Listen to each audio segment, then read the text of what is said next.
Que dit la Bible au sujet de la crémation des morts? Cette pratique met-elle en danger la résurrection pour les croyants? Saviez-vous que, pour la première fois dans l'histoire, des milliers de personnes choisissent la crémation plutôt que l'enterrement traditionnel? Et, selon les experts, cette tendance continuera de croître, atteignant jusqu'à 70% des préférences d'ici une décennie, dépassant les enterrements traditionnels. Cela soulève la grande question. Les chrétiens doivent-ils envisager la crémation pour leur famille? Que doivent penser les chrétiens de ce sujet si délicat, sachant que la résurrection promise dans la Bible est en jeu? Pour répondre à ces questions, cette vidéo abordera 4 points principaux. Mais d'abord, laissez-moi un commentaire disant si vous autoriseriez ou non votre propre crémation. Passons aux questions. Qu'est-ce que la crémation? Que dit la Bible sur la crémation? La crémation empêche-t-elle ou affecte-t-elle l'obtention du corps ressuscité promis? Que dois-je prendre en compte avant de décider d'être incinéré ou non par ma famille? Commençons par la première question. Qu'est-ce que la crémation? Eh bien, c'est un processus par lequel un corps humain décédé est réduit en cendres. Comment cela se passe-t-il? Faites attention. Avant la crémation, les objets en métal, comme les bijoux ou les prothèses, sont retirés du corps, qui est placé dans un cercueil ou un récipient spécial. Ensuite, le corps est emmené au crématorium, où il est placé dans un four atteignant des températures extrêmement élevées, environ 870 à 990. Peut-être ne saviez-vous pas, mais cela ne se fait pas immédiatement et prend plusieurs heures. Là, le corps est soumis à une chaleur intense, les tissus se désintègrent et s'évaporent. Et voici la partie intéressante, seuls les os et fragments d'eau restent. Écoutez bien, ce sont ces restes osseux qui sont broyés en une fine poudre connue sous le nom de cendre. Mais ces cendres ne sont pas comme celles d'un feu ordinaire. Laissez-moi vous expliquer. Elles sont inodores et ne contiennent pas de carbone. Enfin, les cendres sont recueillies et placées dans une urne. Et ce qui se passe ensuite dépend des souhaits du défunt ou de sa famille, les enterrer, les disperser ou les garder. Regardez ça, cela va vous surprendre. La Bible dit dans Genèse 3:19, « C'est à la sueur de ton visage que tu mangeras du pain, jusqu'à ce que tu retournes à la terre, car c'est d'elle que tu as été tiré, car tu es poussière, et tu retourneras à la poussière. » Saviez-vous cela? Cette déclaration souligne notre connexion à la terre et la mortalité de nos corps. La crémation, en accord avec cette idée, représente un retour à cette essence primordiale. Lorsqu'un corps est soumis au feu, il se décompose progressivement en cendres, nous rappelant notre humilité et notre fragilité. De plus, la crémation a gagné en popularité en raison de considérations écologiques et de changements culturels. Plus de la moitié des Américains optent désormais pour cette méthode, reconnaissant son efficacité spatiale et son moindre impact environnemental. Ainsi, dans le cycle de la vie et de la mort, la crémation devient un écho de notre origine et de notre destinée. Saviez-vous que, d'un point de vue scientifique, la crémation est considérée comme une option plus durable que l'enterrement traditionnel? Soyez attentifs, car des recherches montrent que les enterrements conventionnels nécessitent de grandes surfaces de terrain et utilisent des produits chimiques pour l'embaumement, ainsi que des cercueils en bois et des pierres tombales. Et peut-être n'y avez-vous pas réfléchi? Cela a un impact environnemental significatif. Si vous faites une comparaison, la crémation, bien qu'elle utilise de l'énergie et émette du carbone, occupe moins d'espace et utilise moins de ressources. Cela explique l'une des raisons de la préférence croissante pour des pratiques plus écologiques. Et peut-être n'avez-vous pas pensé au-delà de l'aspect environnemental. La crémation reflète aussi un changement dans les normes culturelles et religieuses. Je parie que vous ne saviez pas que certaines traditions la considèrent comme une méthode de purification et de libération, tandis que d'autres cherchent des orientations dans la Bible et d'autres textes sacrés sur cette pratique. Voyons ce que la Bible dit sur la crémation. La Bible n'aborde pas spécifiquement la pratique de la crémation ou de l'incinération, laissant ouverte l'interprétation de la manière dont les corps doivent être traités après la mort. Bien qu'il ne soit pas spécifié si nous devons enterrer ou incinérer les morts, certains passages bibliques peuvent fournir un contexte pour ces pratiques. Ce qui suit peut vous surprendre.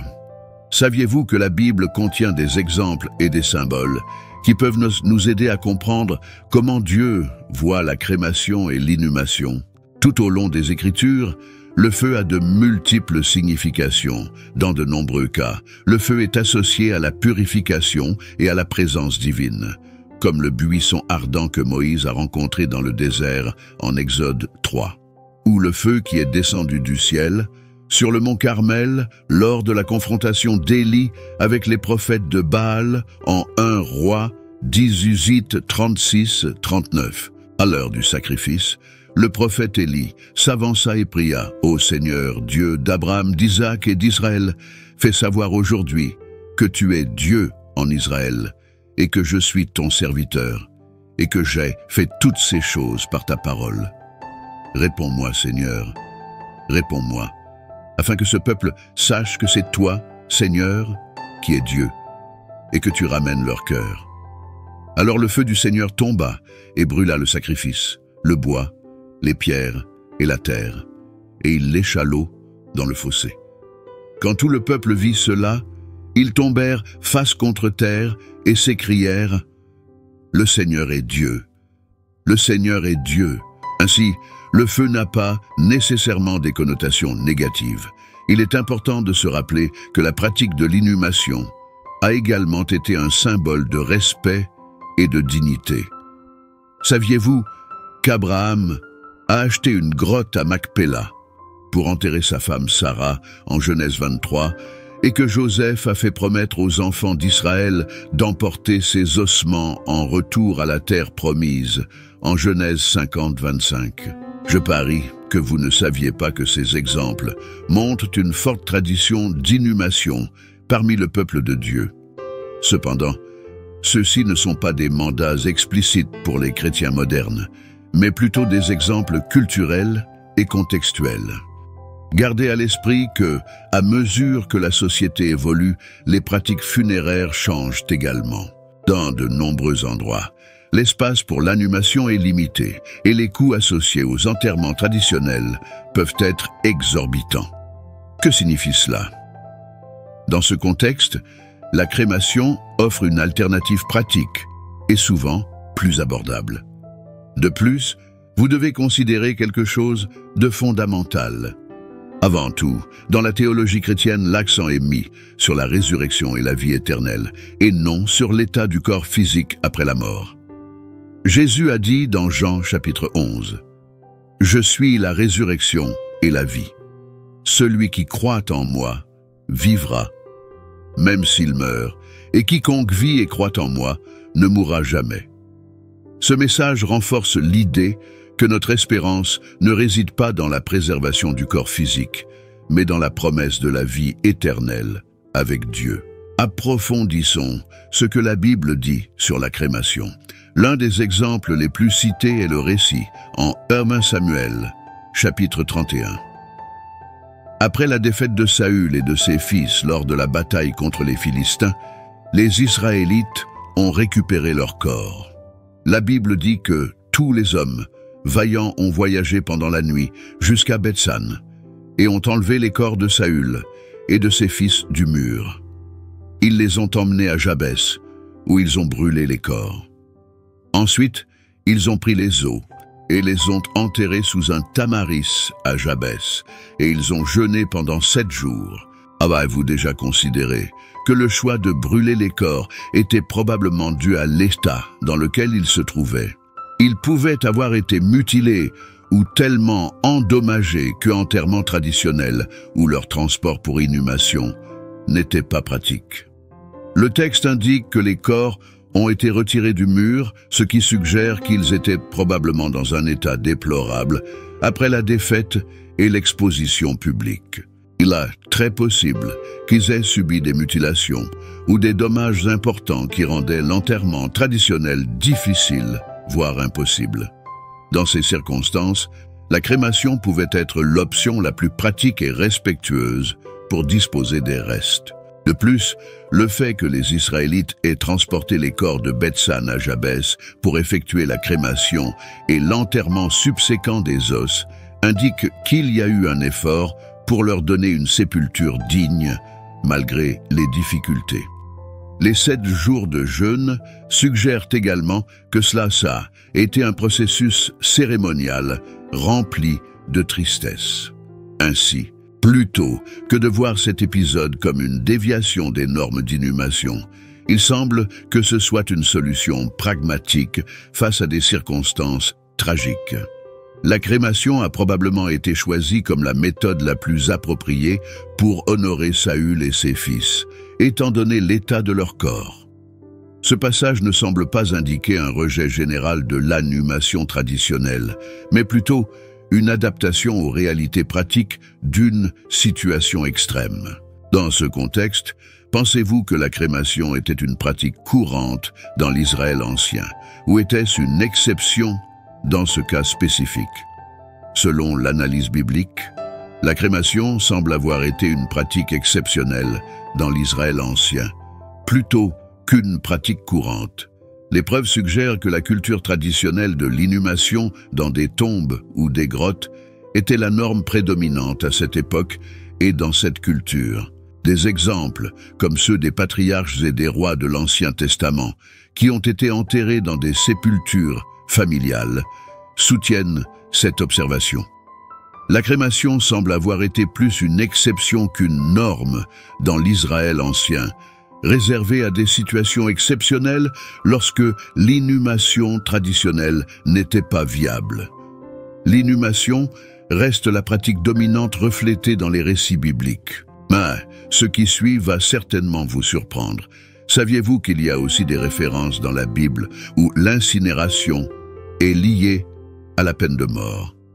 Bien que cela ne se rapporte pas directement à la crémation volontaire ou comme méthode de disposition des corps, en Genèse 38, 24, il est mentionné le cas de quelqu'un qui a été condamné à être brûlé pour adultère, bien que son innocence ait été découverte plus tard. En Lévitique 20, 14, la combustion est prescrite comme punition pour certaines transgressions impliquant le corps.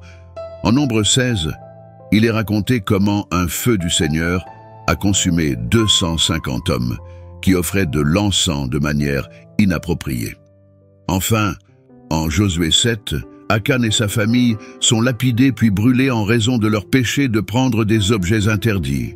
Considérez cela pour mieux comprendre. Ces passages reflètent l'utilisation du feu comme moyen de punition ou de purification, mais n'abordent pas spécifiquement la crémation comme pratique funéraire. Dans de nombreux cas, comme ceux que vous venez d'entendre, la combustion des corps était associée à la violation de lois et de commandements, indiquant une forme de jugement divin, et non une directive sur la manière de traiter les restes mortels. Regardons de plus près. En 2 Rois 21, il est décrit comment le roi Manassé pratiquait des rituels abominables, y compris le sacrifice de son propre fils dans le feu. Bien que cela ne soit pas directement lié à la crémation, cela illustre la connexion entre le feu et les actes religieux extrêmes. En revanche, en 2 Rois 23, le roi Josias confronte des lieux de culte païens et ordonne que des ossements humains soient brûlés sur les autels à Béthel pour les profaner. Bien que la crémation, telle que nous la comprenons aujourd'hui, ne soit pas mentionnée explicitement, ces événements mettent en évidence l'importance culturelle et spirituelle du feu dans l'Antiquité. Analysons un peu plus. Je vais démontrer que, d'un point de vue biblique, la gestion des os et des restes mortels a des implications spirituelles profondes.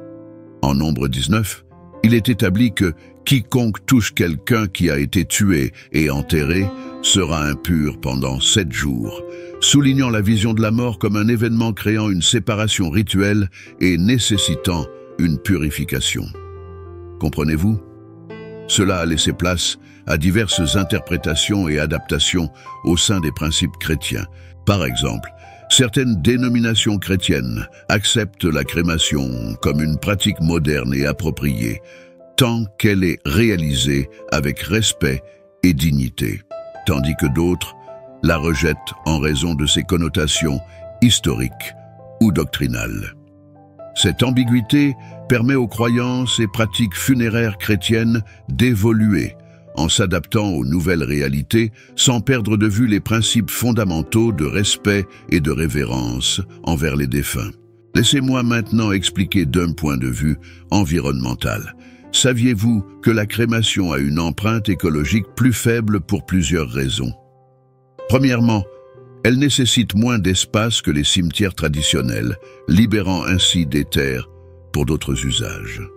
De plus, elle évite la libération de méthane lors de la décomposition des corps, un gaz à effet de serre qui nuit à l'environnement.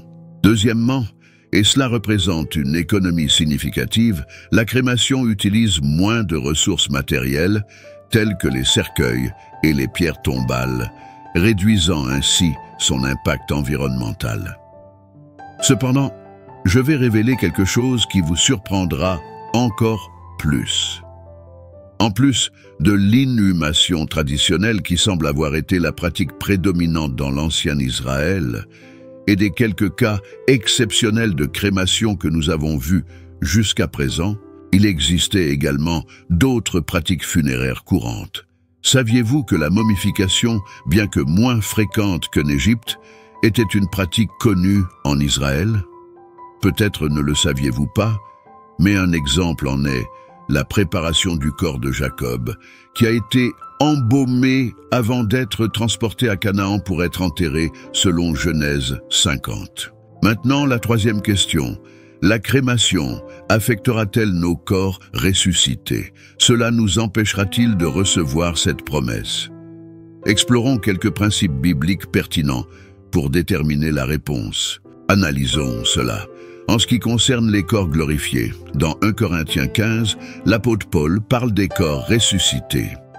Il décrit comment nos corps mortels seront transformés en corps incorruptibles, glorieux et spirituels. Peu importe si nous avons été enterrés, incinérés ou perdus en mer, Dieu a le pouvoir de nous ressusciter et de nous accorder un nouveau corps. Ici, l'apôtre Paul aborde la question de savoir que nos corps sont enterrés dans l'humiliation. Mais qu'est-ce que cela signifie? Cela signifie que la mort est un rappel de notre fragilité et de nos limitations humaines. Mais la bonne nouvelle est qu'ils seront ressuscités dans la gloire. Cela signifie que nos corps transformés reflèteront la majesté et la perfection divine. Il parle également de la transformation de la faiblesse à la force. Nos corps actuels sont vulnérables, sujets aux maladies, aux douleurs et au vieillissement. Cependant, dans la résurrection, selon l'enseignement de Paul, ils seront revêtus de force et ne seront plus limités par les faiblesses terrestres.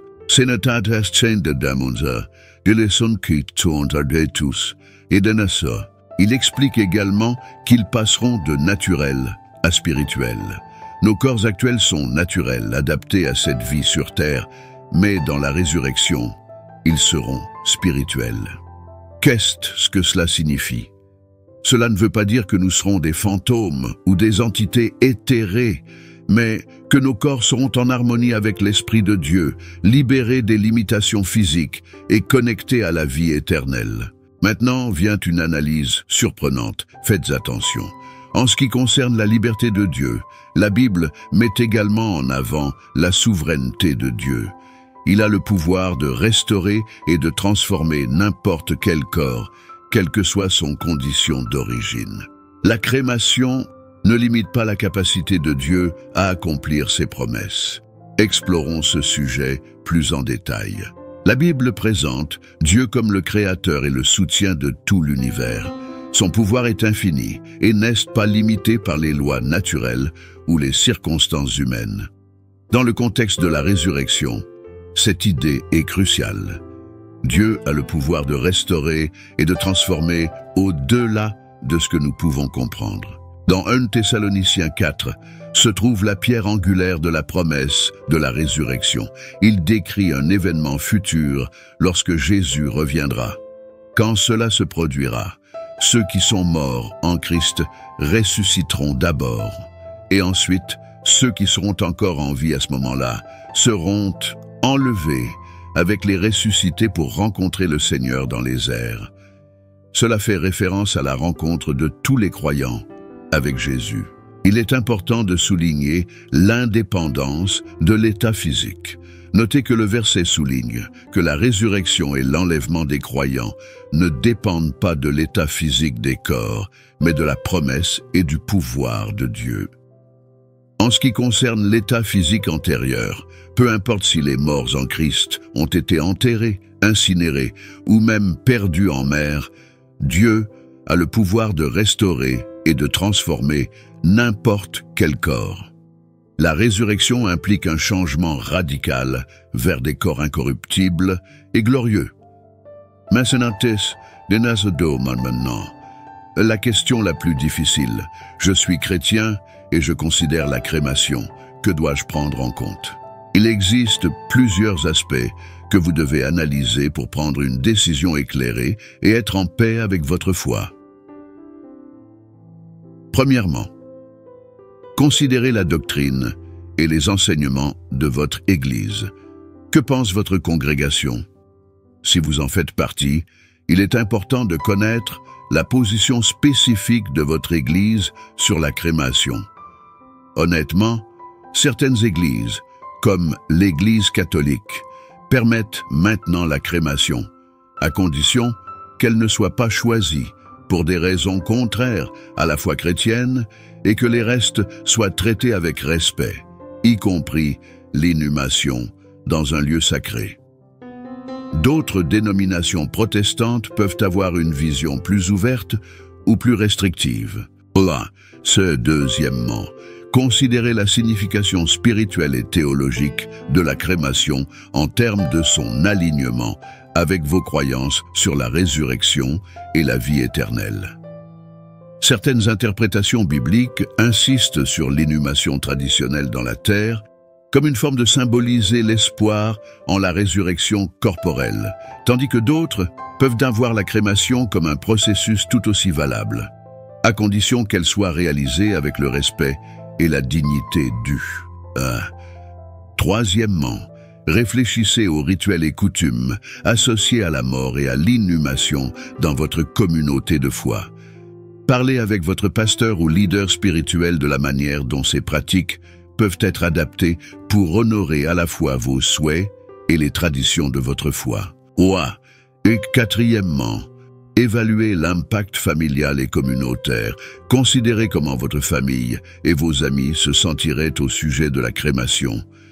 La mort et les funérailles sont des moments profondément personnels, et il est important que la décision soit respectueuse et compréhensible pour vos proches. Discuter ouvertement de vos souhaits peut aider à éviter les malentendus et garantir que vos intentions soient honorées. Cinquièmement, considérez les aspects pratiques et légaux. Enquêtez sur les lois locales et les règlements concernant la crémation dans votre région. En outre, considérez les aspects pratiques et financiers. La crémation peut être moins coûteuse que l'inhumation traditionnelle, mais il est essentiel de planifier correctement tous les détails, y compris la gestion des cendres. Cinquièmement, considérez le respect de la mémoire et de l'héritage. Assurez-vous que le processus de crémation respecte votre mémoire et votre héritage d'une manière significative pour vous et votre foi. Cela peut inclure le choix d'un lieu approprié pour les cendres, comme un columbarium, un cimetière ou un endroit spécial qui a une signification spirituelle.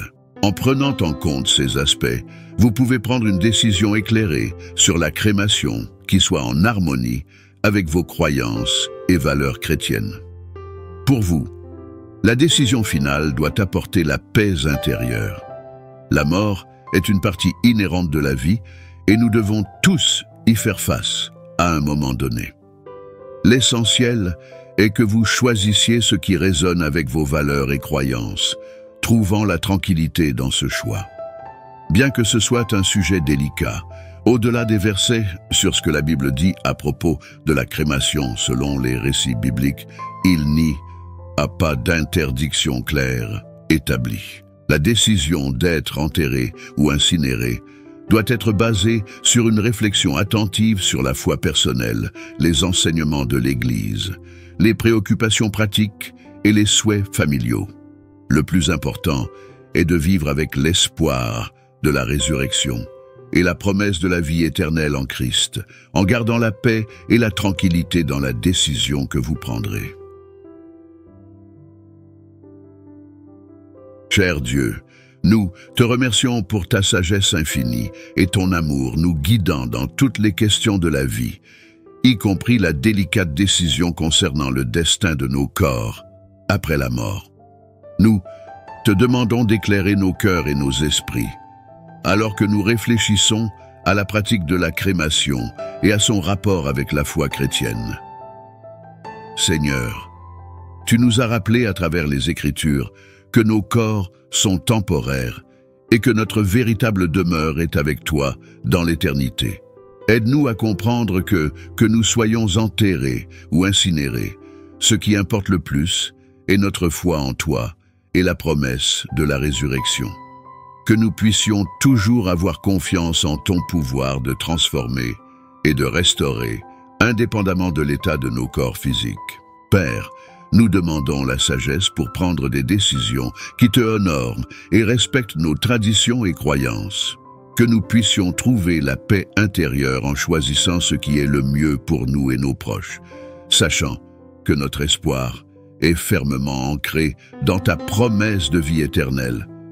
Accorde-nous la grâce de vivre selon tes enseignements, centrés sur la résurrection et la vie éternelle, et non sur des préoccupations terrestres concernant l'état de nos corps après la mort. Que notre vie et nos décisions soient un reflet de notre foi en toi et de la certitude qu'en Christ, nous avons la victoire sur la mort. Au nom de Jésus, notre Sauveur et Rédempteur, nous prions. Amen.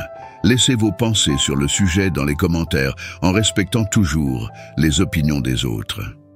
J'espère que vous avez apprécié la vidéo. Si ce contenu a été précieux pour vous, merci de me soutenir en vous abonnant pour ne manquer aucune de nos prochaines vidéos. Partagez cette vidéo avec votre famille et vos amis. Aimez-la et donnez votre avis dans les commentaires. Cela aide la vidéo à atteindre plus de personnes. Ensemble, nous pouvons éclairer plus d'esprits et élargir notre compréhension. Merci d'être ici et que Dieu vous bénisse. Olat, réflexion sur la crémation. La crémation est un sujet qui suscite de nombreux doutes et réflexions parmi les chrétiens. Historiquement, la pratique de l'inhumation était plus courante parmi les peuples bibliques, mais la crémation prend de l'ampleur ces derniers temps. Cette pratique, bien qu'elle diffère de l'inhumation traditionnelle, ne doit pas être considérée comme contraire aux principes chrétiens, à condition qu'elle soit réalisée avec respect et dignité. La vision biblique sur la crémation. La Bible ne fournit pas de directives claires sur la crémation, laissant place aux interprétations et décisions personnelles. Dans 1 Corinthiens 15, l'apôtre Paul parle de la résurrection des corps, expliquant que nos corps mortels seront transformés en corps incorruptibles, glorieux et spirituels. Cela signifie que, indépendamment de la manière dont nos corps sont traités après la mort, enterrés, incinérés ou même perdus en mer, Dieu a le pouvoir de nous ressusciter et de nous donner de nouveaux corps. Il y a des passages dans la Bible qui mentionnent la crémation ou l'utilisation du feu dans des contextes spécifiques. Dans 1 Samuel 31, après la défaite de Saül et de ses fils, les Israélites récupèrent leurs corps et les brûlent en raison de l'état déplorable dans lequel il se trouvait. Cet acte fut une solution pratique et respectueuse, étant donné les circonstances. Un autre exemple est celui de Josias, qui brûla des ossements humains sur des autels païens comme un acte de purification dans 2 Rois 23.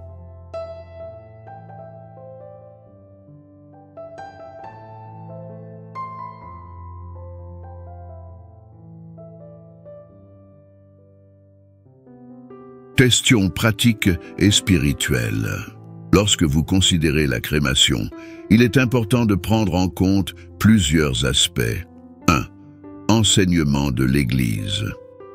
Vérifiez la position de votre Église sur la crémation. Certaines dénominations, comme l'Église catholique, permettent la crémation à condition qu'elle ne soit pas choisie pour des raisons contraires à la foi chrétienne et que les restes soient traités avec respect. 2. Signification spirituelle. Réfléchissez à la manière dont la crémation s'aligne avec vos croyances sur la résurrection et la vie éternelle. 3. Impact familial et communautaire. Considérez comment votre famille et votre communauté réagiraient à la crémation. Discuter ouvertement de vos désirs peut éviter les malentendus et garantir que vos intentions soient respectées. 4. Aspects pratiques et légaux. Renseignez-vous sur les lois locales et les règlements concernant la crémation dans votre région, ainsi que sur les aspects financiers et pratiques impliqués. 5. Respect de la mémoire et de l'héritage. Assurez-vous que le processus de crémation respecte votre mémoire et votre héritage d'une manière significative pour vous et votre foi. La décision d'être enterré ou incinéré est profondément personnelle et doit être prise avec réflexion et prière.